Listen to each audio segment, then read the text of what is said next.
విధాత media ప్రేక్షకులకి నమస్కారం. వృషభ రాశి వాళ్ళకి సొంత గృహయోగం ఏ గ్రహాల కలయిక వలన ఎప్పుడు జరగడానికి ఆస్కారం ఉంది, ఇలాంటి విషయాల్ని వీడియోలో చూద్దాం. వృషభ రాశి అనగానే శుక్రాధిపత్యం ఉంటుంది. చక్కటి భోగ వస్తువులు, సౌకర్యాలు, స్థిరాస్తులపైన ఆసక్తి ఇలాంటివన్నీ కూడా ఉంటాయి వృషభ రాశి వాళ్ళకి. సొంత ఇల్లు అనేది వృషభ రాశి వాళ్ళకి జీవితంలో ప్రతిష్ట, చక్కటి భద్రత, కుటుంబ ఆనందానికి సంకేతం అన్నమాట. మరి గృహయోగం అనేది కేవలం డబ్బు కానీ కృషి వల్ల మాత్రమే రాదు. అక్కడ గ్రహస్థితి, దశ, గోచారం ఇవన్నీ కూడా కలిసి రావాలి. అలాంటప్పుడే చక్కటి గృహయోగం ఏర్పడడానికి అవకాశం ఉంటుంది. అయితే జ్యోతిష్ శాస్త్రరీత్యా గృహయోగం అనేది ఏ ఏ గ్రహాల కలయిక వల్ల జరగవచ్చు చూద్దాం.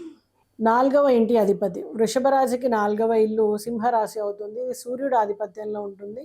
అలాగే 4వ ఇంటికి ఇల్లు, భూమి, తల్లి, సుఖ సౌకర్యాలు ఇవన్నీ కూడా మనం 4వ ఇంటి నుంచే చూస్తూ ఉంటాం. అయితే ముఖ్యమైనటువంటి విషయాలు ఏంటి అంటే ఇక్కడ శుక్రుడు లగ్నాధిపతి, 4వ ఇంటి అధిపతి సూర్యుడు, 11వ ఇంటి అధిపతి లాభస్థానానికి అధిపతి గురువు, 2వ ఇంటి అధిపతి ధనస్థానానికి అధిపతి బుధుడు. ఇక్కడ శుక్రుడు, సూర్యుడు, గురుడు, బుధుడు ఈ 4 గ్రహాల యొక్క చక్కటి యోగం అనేది కావాల్సి ఉంటుంది. మరి గృహయోగజన అనేది ఎలా జరుగుతుంది? 4వ ఇంటి అధిపతి శుభస్థానంలో ఉన్న, శుక్రగ్రహ దృష్టిలో ఉన్న, అలాగే గురుగ్రహ దృష్టి 4వ ఇంటి పైన ఉన్న, 4వ అధిపతి పైన పడ్డా, అలాగే లగ్నాధిపతి కానీ 4వ ఇంటి అధిపతి కానీ చక్కటి శుభయోగాన్ని ఇస్తుంది. అలాగే స్థిరాస్తుల్లో శని, మంగళ శుభస్థితి కూడా ఉండాలి. ఇలాంటప్పుడు స్థిర రాశుల్లో కనుక శని, మంగళ స్థితి ఉన్నప్పుడు చక్కటి గృహయోగం కలగడానికి అవకాశం ఉంది. ఇంకా కొన్ని యోగాలు కూడా ఈ గృహయోగాన్ని ఇస్తాయి. అందులో మొదటిది సూర్యుడు గురువు కలయిక. సూర్యుడు 4వ ఇంటి అధిపతి, గురుడు శుభస్థానంలో కనుక కలిస్తే, గురు దృష్టి సూర్యుడి పైన ఉంటే కనుక గృహయోగం చాలా బలంగా ఉంటుంది. ముఖ్యంగా గురువు 2, 4, 5, 9, 11 స్థానాల్లో కనుక ఉన్నప్పుడు ఇల్లు పొందే అవకాశం బాగుంటుంది అన్నమాట. అలాగే శుక్రుడు బుధుడు కలయిక.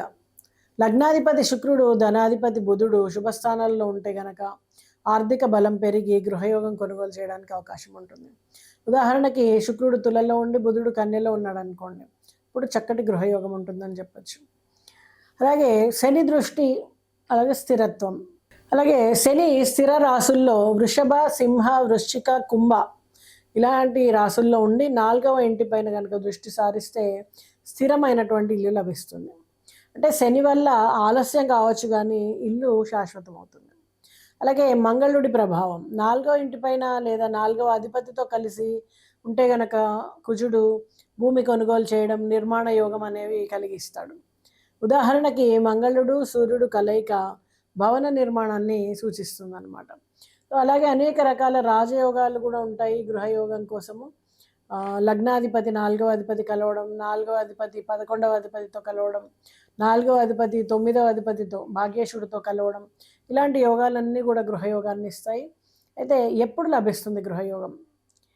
సూర్యదశ, గురుదశ, శుక్రదశ ఇలాంటి వాటిల్లో ఇల్లు కొనుగోలు చేయడానికి అవకాశం ఎక్కువగా ఉంటుంది. అలాగే ఉపదశలైనటువంటి 4వ అధిపతి దశ, లగ్నాధిపతి దశ లేదా 11వ ఇంటి అధిపతి యొక్క దశ, వీటిల్లో పక్కాగా వాళ్ళకి ఇల్లు లభిస్తుంది. గురువు 4వ ఇంటిలో గోచారము, వృషభ రాశి వారికి సింహరాశిలో గురు గోచారం ఉన్నప్పుడు, అలాగే శని 4వ కానీ 11వ కానీ ఇంటిపైన గోచారం ఉన్నప్పుడు, అలాగే 4వ ఇంటిపైన రాహు ఉన్నప్పుడు భూమి యొక్క కొనుగోలు అవకాశాలు ఉంటాయి. కానీ కొన్ని లిటిగేషన్స్ ఇవ్వడానికి ఆస్కారం ఉంటుంది. కాబట్టి కొంచెం జాగ్రత్త పాటించాలి, అన్ని తెలుసుకొని ముందుకెళ్లాల్సి ఉంటుంది. కానీ తప్పకుండా యోగాన్ని అనేది ఇస్తారు. అలాగే 2027లో గురు సింహరాశి గోచారం వృషభ రాశి వాళ్ళకి గృహయోగాన్ని బలంగా ఇస్తుంది అన్నమాట. అలాగే 2029లో శని కుంభంలో 11వ ఇంటి భవనంలో ఉండి 4వ ఇంటిని దృష్టి సారిస్తూ ఉంటాడు. ఈ సమయంలో కూడా మంచి గృహం కలగడానికి యోగం ఏర్పడుతూ ఉంటుంది. సో తప్పకుండా మీరు వృషభ రాశి వాళ్ళు 27లో కానీ 29లో కానీ ఇల్లు కొనడానికి ఆస్కారం ఉంది. కాబట్టి ఎవరికైనా ఏమైనా ఇబ్బందులు ఉంటే కనుక కొన్ని పరిహారాలు చేసుకోండి. తప్పకుండా ఈ సమయంలో మీకు గృహయోగం కలుగుతుంది. సూర్యుడు బలం కోసము ఆదివారం సూర్యనారాయణ స్వామిని అర్చన చేయడం, అర్ఘ్య ప్రదానం ఇవ్వడం రాగి పాత్రతోటి, అలాగే గురుగ్రహ అనుగ్రహం కోసం గురువు పసుపు వస్త్రదానం ఇవ్వడం, వృద్ధులకి సేవ చేయడం, అలాగే శుక్రశాంతి కోసము శుక్రవారం దుర్గాదేవి పూజ, తెలుపు రంగు పూలను సమర్పించడం, అలాగే కుజుడి కోసము సుబ్రహ్మణ్య స్వామి అర్చన, కుజస్తోత్ర పఠనం చేయడము, అలాగే ఇల్లు కొనుగోలు ముందు వాస్తు హోమం, సుదర్శన హోమం లాంటివి చేయించుకోవడం. వీటి ద్వారా మీకు చక్కటి గృహయోగం కలుగుతుంది. స్థిరాస్తులు, సౌకర్యాలు అన్నీ కూడా కలుగుతాయి. గృహము సహకరించకపోయినా కూడా మీకు ఇక్కడ కృషి, ఆర్థిక, అలాగే ఇతర గ్రహాల కలయిక, మీరు పాటించినటువంటి పరిహారాల వలన కూడా మీకు చక్కటి గృహయోగం కలగడానికి ఆస్కారం ఉంది. నమస్తే.